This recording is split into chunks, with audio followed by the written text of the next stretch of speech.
Good morning, I'm Sonia or La Femme Artur. Welcome to my vlog. Today is Tuesday, March 28th, and Justice and I are in week number 13 of our challenge to put in 1,000 foot miles across all 50 states in 2017. We are currently camped in beautiful Marble Falls, Texas, which is just north of Austin, enjoying some creative reconstruction time. I had every intent of making camp here and spending the next several days exploring Austin and San Antonio, but I have been resting instead. It occurred to me that the main purpose of this challenge, besides putting in the foot miles, visiting all 50 states, was to find my voice, my writing voice in particular.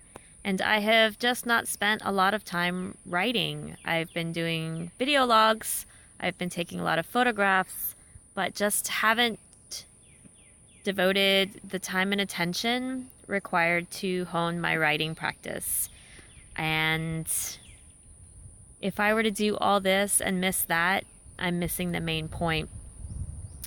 Pursuing my dream of being a writer is of utmost importance to me. Were I to leave this world without sharing what I have to say, which I don't know what I have to say, but I have something to say. Finding my message, finding my voice, sharing something of value with the world, it's my chief aim in life. And doggone it, I'm gonna uncover it, no matter how deep I have to dig. In the meantime, let me show you camp. It's getting a little windy, so I apologize if that is disruptive at all to the audio. But this is my campsite. I chose a site that was lined by trees so I could hang my hammock, which I am not hanging currently because of the wind and the impending storm. But this is the rest of the campgrounds. I have had several campmates come and go over the last several days, and that has been super fun. Meeting people, hearing stories. One family in particular, as they were leaving, saw that I was collecting firewood and literally gave me this whole pile of firewood that they were not going to use.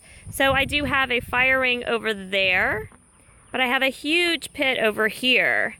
And many of these logs are uncut. I guess their chainsaw actually ran out of fuel. So I have some of these logs are huge. I do have a hatchet that I can, if I just feel like taking out some frustration, I can size them to my ring. But I was thinking, hey, why not just build something big and beautiful, invite the whole neighborhood, right?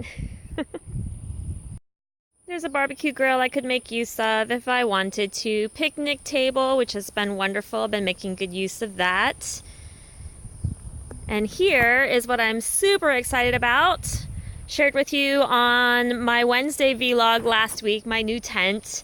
Hooray! So it's only 5 pounds, so I can backpack with this tent as well. It's got a nice design with these knee joints in the bars that actually give you additional livable space, a little more elbow room when you're sitting inside. It's tall enough that I can sit up straight, long enough for my entire sleeping bag. 2 people can fit in this tent, so one of these days when Edward joins me. Little hook up at the top for my lantern. And it is supposed to be appropriate for all types of environments. So I am actually going to stake out the rainfly today. We are expecting thunderstorm and heavy winds, and I am going to put this baby to the test. So I've walked through the tree line via that path here. Just wanted to show you the other side of camp. This is a large picnic area. camper up there. And now I am headed down to the restroom facility, which is about a quarter mile-ish from where my campsite is. And it is right on the water.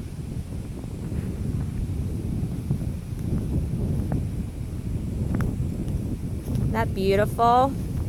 That is the Colorado River, folks.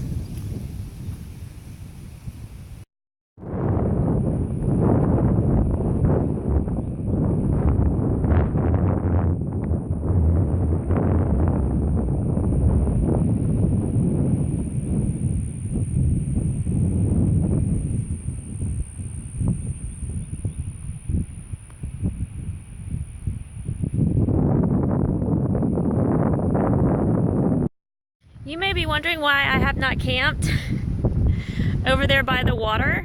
I have learned from being on the road and camping in several places that humidity is a huge factor when you're in a tent in terms of condensation. You can actually create rain in your tent through the condensation. So it's already rather humid here and damp in the air, and being by the water creates even more humidity and the likelihood of condensation. And with the rain and the storm already coming and me needing to use the rain fly, there'll be very little ventilation in my tent, and I don't want to end up with a rainstorm inside.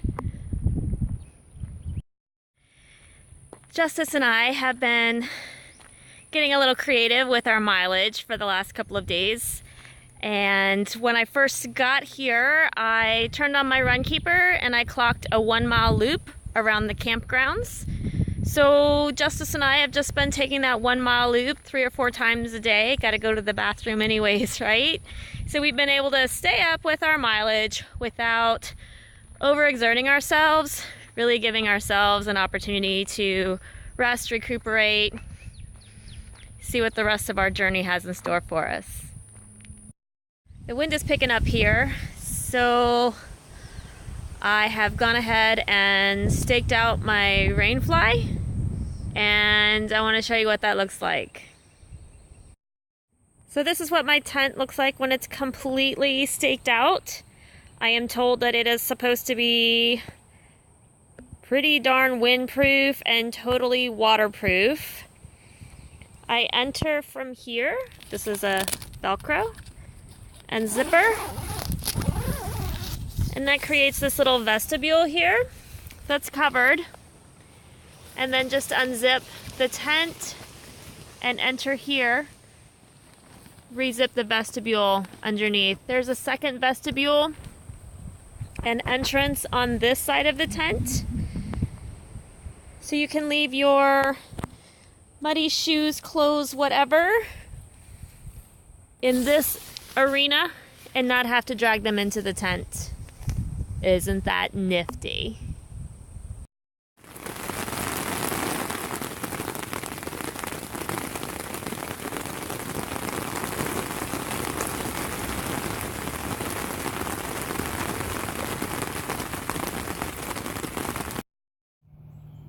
My tent performed really nicely in the storm.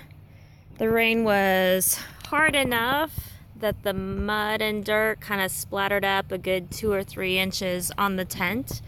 But aside from that, just a little dirty, completely waterproof. I had no water intrusion at all. I left the tent like this yesterday with just half the vestibule tied back so that the interior could air out and everything could dry out nicely. It was a beautiful sunny day yesterday. The tent was drying all day long, so today I will just take my brush to it and brush the dirt off, shake it out from the inside, pack it up, and head on out. My camp chair also took a beating. It got blown over and covered with mud. It dried out yesterday as well, and ordinarily I would just brush this off, but the leaning has ripped the arm hold, the cup holder mesh has ripped off as well. And camp chairs are not that expensive, even on my budget. So as opposed to salvaging this guy, cleaning him up, I think we will just bid him adieu, and he will not be joining us on the rest of our journey. Rest in peace. And that concludes our little respite at Camp Creek in beautiful Marble Falls, Texas. Where we're headed next, we'll have to follow our feet to find out.